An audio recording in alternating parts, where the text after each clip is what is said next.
The rise and fall of Terra did not only send Luna literally to zero and UST to 10 cents, but it also has second order effects on the whole crypto industry and also on what is now going to happen with all the human resources, all the teams, all the projects, and all the talents and developers and the community that was on Terra, because they're all looking for a new home right now.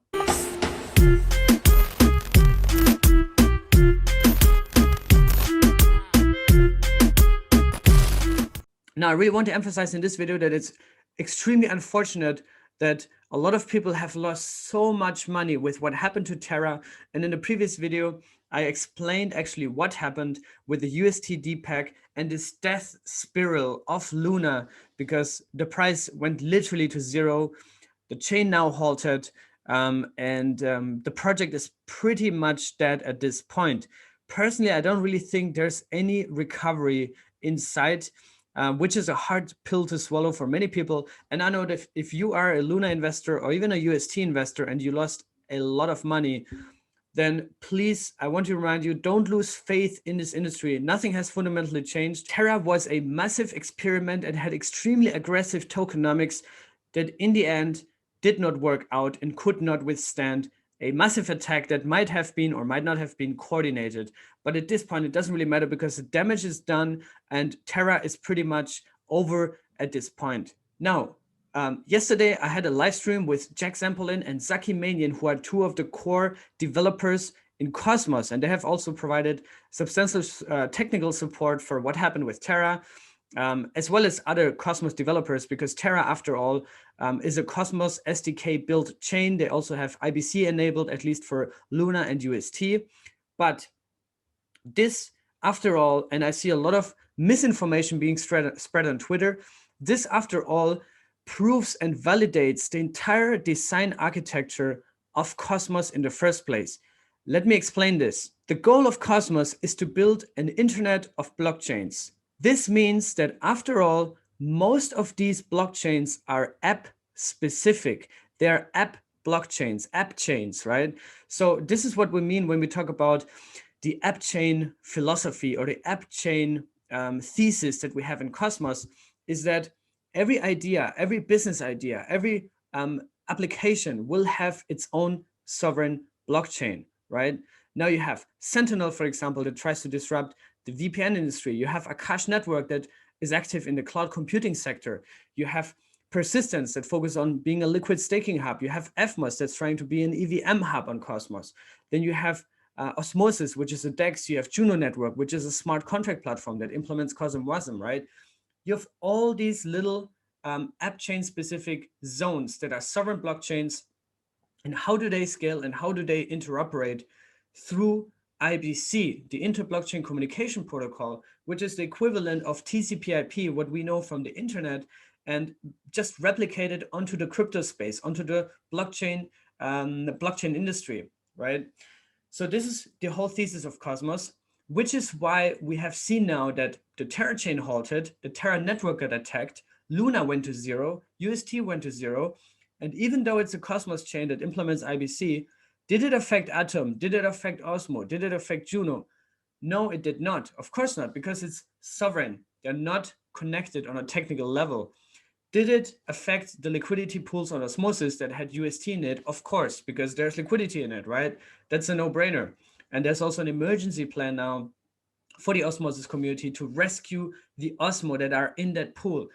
But that has nothing to do with anything related on a technical level, right? So after all, it validates the whole architecture to be more robust to withstand such a dramatic attack of the largest, by far, Cosmos chain that we had. Luna exceeded the market cap of Atom by 4 or 5x at the peak, right? You have to think about these things. Even UST was almost double the size of Atom at some point at the peak. I'm extremely bullish on this concept because it has proven to be fully functional and work as intended, right? So this is the first point I really want to make here in this video. The second point I want to make in this video is, well, now, unfortunately, Terra has gone down, but there have been hundreds of projects that have been built on Terra. Now, if we look here on DeFi Llama, we can see that the Terra ecosystem, how it looks like and all these protocols that are built on Terra or that implement Terra, and how the TVL developed over time, right? Obviously, right now, this is completely dead. We can see that at the peak, we were at the TVL on Terra of over $31 billion, right? And Terra also implemented CosmWasm. So all these protocols have been built on top of Terra using CosmWasm in the end of the day. And the TVL again, it was 31 billion on April 5, which is just a month ago. And right now it's only at 780 million. So from 31 billion to 700 million, the entire ecosystem of Terra collapsed, minus 81% in the past 24 hours alone. Anchor is still making 65%, but well, I guess these numbers are completely destroyed right now. But if we look at some of these dApps here in the Terra ecosystem, we can see obviously Anchor, Aperture Finance, Spectrum, Astroport, which has been a big DEX in the ecosystem, Mars protocol as well, Pylon protocol, Kujira, White Whale, Nexus, Star Terra, Loop Finance. What is happening with all these talents, with all these developers? What is happening with all their lines of code that they have been building over the past year and a half, 2 years? Well, since Terra is a Cosmos chain and also implemented IBC, the lowest hanging fruit for all of these projects would just be to, one, launch their own Cosmos chain on the Cosmos SDK, or two, to just migrate onto something that also implements CosmWasm. And the biggest thing that comes to my mind real quick is Juno, right? So Juno Network might actually absorb a lot of the talent, liquidity, developers, communities from the downfall of Terra, which again, I want to be really, really cautious with my words here, because I know it's very sensitive, and I know a lot of people have lost a lot of money and they just wish that Terra magically comes back to life, and maybe Do Kwon comes out with a master recovery plan. But seeing that Luna is literally at zero right now, and you can see the whole ecosystem has just collapsed, $31 billion just wiped out like this, it's really, really unlikely that this will just, 300x from here on or 30x from here on. So I really want to put things into perspective here and really be real with you guys. But yeah, after all, there's always, whenever things go really, really bad, there's always something positive that comes out of it. There's always some opportunity that lays within failure, right? So I really want to encourage everybody to not give up, not lose faith in this community, and especially, or in this industry, and especially not lose faith also in the technology, right? Because the technology hasn't failed. It's just the game theory that has failed. Now, is there actually any truth to what I am saying here? You can see Loop Finance actually just came out a few hours ago and said, Loop is thinking about where our new home should be. We're not running away, but we need to weigh up our option just in case. Would you prefer to be only on Terra, and either they just, recover the chain somehow magically? Because right now also the thing is, Terra has such a low market cap, below $10 million. It's basically a tiny chain that is not really suited to be built on top of for security reasons, right? What about migrating over to a Cosmos chain such as Juno, for example, right? And 61% out of this poll actually said, let's do it. I'm down. That's what I think is the best option. Or we should just launch our own Cosmos chain. And only 8% say something else. Now, another candidate that also came out is Prism. They also just tweeted, we see multiple avenues for Prism to live, and we'll be exploring possibilities over the coming days and weeks. Some of those options include launching on any community-supported Terra fork or exploring options on other chains. And there might be options, there might be forks of Terra from the community, because obviously a lot of people have a financial interest to at least try everything they can to revive this, try everything they can to fork it so that all the victims still have a stake in the network and then create value around it. And I understand if Prism and some other protocols want to support this because they have also been massively affected and they want to keep the community together. But I don't know if that's going to work out. And I think options like Juno, options like other chains in Cosmos that implement CosmWasm, I think Injective is going to implement it. Osmosis is definitely going to implement it. So that's also going to be interesting. I think they're still evaluating whether Osmosis should pivot towards becoming a smart contract platform and expand from just being a DEX, which I think they should actually still just remain at, being a DEX and just focus on that one thing, which they're absolutely killing and the best at. So which is why I personally think Juno is the best option, because Juno is a community-driven smart contract platform that is perfectly suited for this. Now, I also made a tweet asking you guys what you want me to talk about in a video, if I did one, with the thing in mind that, people have lost everything, or at least have lost substantial amounts of their net worth. And I've been there, I've done that. I lost all my money in 2018, 2019. The beginning of 2020 even was extremely harsh. I remember this March 13 crash in Bitcoin when it just went in a free fall to $3,000. I was up till 5 a.m., 6 a.m. staring at the charts. I could not believe that this is happening. And I was just questioning everything. I was questioning the industry. I was questioning a lot of things. I've been questioning it before, but this is just this subconscious mind in your brain that is a pure instinct and pure emotionally driven reaction on the markets, right? Because when things are red, when things go really, really down, when the shit hits the fan, we as humans are starting to take this extremely personal, extremely serious, especially if there's money involved in it. And we just question everything. But let me just tell you from my experience that just weathering these thoughts and these emotions and actually doing the opposite of what any normal human being would do, which is to just shut down the laptop, leave the industry and do something else. I sat down, I studied, I read, I spent most of my time just learning, networking, connecting with people throughout the entire bear market 2018, 2019, which a lot of people, even my friends, even people that made crazy amounts of money in 2017, they left the industry, they capitulated, they were not interested in it anymore. But this time span in which I just learned and networked and built communities and surround myself with positive people really helped me to foster this conviction that crypto is here to stay, right? The technology is not going away. The price and what all this stuff does at the surface is just short-term fluctuations, and it is extremely volatile. It's 24/7. It plays a lot with your emotions. I understand that. I've been through this for 5 years now, but it's just something that you need to learn to accept. You need to learn that this is part of the industry. And as things are utterly overpriced in bull markets, things are massively undervalued in bear markets. And the only money that you make in crypto is during a bear market. So when everybody is not interested in crypto anymore, when they leave the industry, when they shit talk the industry, that's where you make the money, because your true asset is your knowledge, your conviction, your network, and your strategy. Those are your real assets. And then the amount of money that you make in the end of the day is just a logical consequence of that. This obviously doesn't mean you should buy randomly any coin out there just because it's 80, 90% down from the all-time high.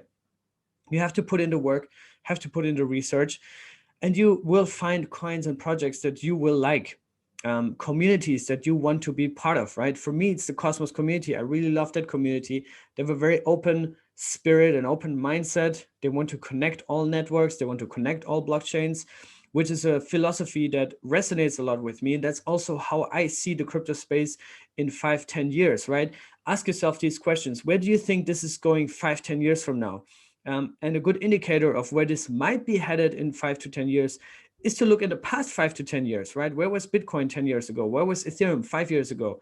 Where was the whole ecosystem 2-3 years ago? Things move incredibly fast. The innovation is lightning speed, but if you just stick around long enough, you will be successful, no doubt, right? That's at least my perception. There's obviously no guarantees in crypto, as we have seen with Luna, but yeah, you have to treat this all as an experiment, but as an experiment that has true innovation backing it up, true capital flooding in, and that's also why regulators and governments are starting to take this serious now. I remember it's 2, 3, 4 years ago, nobody really cared about crypto. If there was one tweet from a B celebrity, everybody would freak out. And now we already get bored if Tom Brady or Nayib Bukele, the president of El Salvador, or Michael Saylor tweet about it, because they just tweet about it so much. So this is it. I hope you don't lose faith in this industry, in this technology. Protecting your mental health, however, after all, comes first, is the most important thing. You should not overexpose yourself to crypto. You should not go all in with, taking a loan, taking your mortgage and put that into crypto, selling your house, especially if you have responsibility for other human beings, if you have a wife, if you have a kids, if you have a husband, if you have your mom to take care of. Don't go overexposed into crypto. Don't ever use leverage. This is also another thing that I can tell you. Don't use leverage. Don't try to catch falling knives. I know Luna looks extremely tempting right now at $6 million market cap, but this is probably a dead project, right? So you might still lose all your money even at $6 million market cap. And I've seen people like KSI bought $2.8 million worth of Luna, lost everything within a few hours. $2.8 million gone in a few hours. Now he's probably worth $100 million. So for him, it's not really much. But don't do these things. Don't use leverage. Don't try to catch falling knives. Do your research, put in the work, put in the network, and you will succeed. Now, if there's a bear market now, which I don't really think, and if there might be one, then I think the cycle is going to be shorter. It's not going to be 2 years from now on. I don't believe that. But even if it happens, prepare for the worst, hope for the best. Even if it happens, how do you navigate through this? Basically, exactly what I just said. Put in the work, learn, study, research, try to understand the technology. Even if you're not tech savvy, I'm not tech savvy at all, but I try to understand how interchain security works, how it differentiates to the parachain model on Polkadot, how scaling solutions work, right? I talk to developers. That's also why I have this channel. I talk to core developers every single week. And personally, I talk to them every single day, right? I talk to them, I learn from them, I ask questions, and I share it publicly for free with all of you guys so that we can also learn, and I can leverage that so that you can learn and we all can learn together. How to come out stronger, I think I also addressed that. You have to put in the work during a bear, place your bets during a bear, because there will be crazy returns only if you buy things when there's blood on the street. If you buy things at the peak, you will not achieve crazy returns. You might achieve crazy returns compared to commodity markets or Web2 industry, but not in crypto, right? In crypto, people have done hundreds of X's, thousands X's, even 50x returns, which means 50x your money, right? Put in $1,000, get out 50,000. Like this happens all the time in crypto, but it only happens if you buy red and sell green, which means buy low, sell high, right? So when blood is on the streets, that's where you buy. When everybody's over, euphoric and everyone is just happy and there's meme coins left and right that achieve billions in market value, that's where you should be cautious and alert to take profits at least. Now, what do I think is next in the coming weeks? I think I also addressed that a little bit in terms of what might be coming for Cosmos, right? I think a lot of projects from Terra are going to spill over and flood into Cosmos, which means our community will grow, our ecosystem will grow, our dev pool will grow, and a lot of the things, also, human capital and all these kind of things are going to grow in Cosmos. In terms of the market, I personally don't really know where we're headed now. Bitcoin could go to 10K, but it could also snap back to 40K. We don't really know. I think we're in a gray zone right now where the market just has to find its bottom before we can go back up again.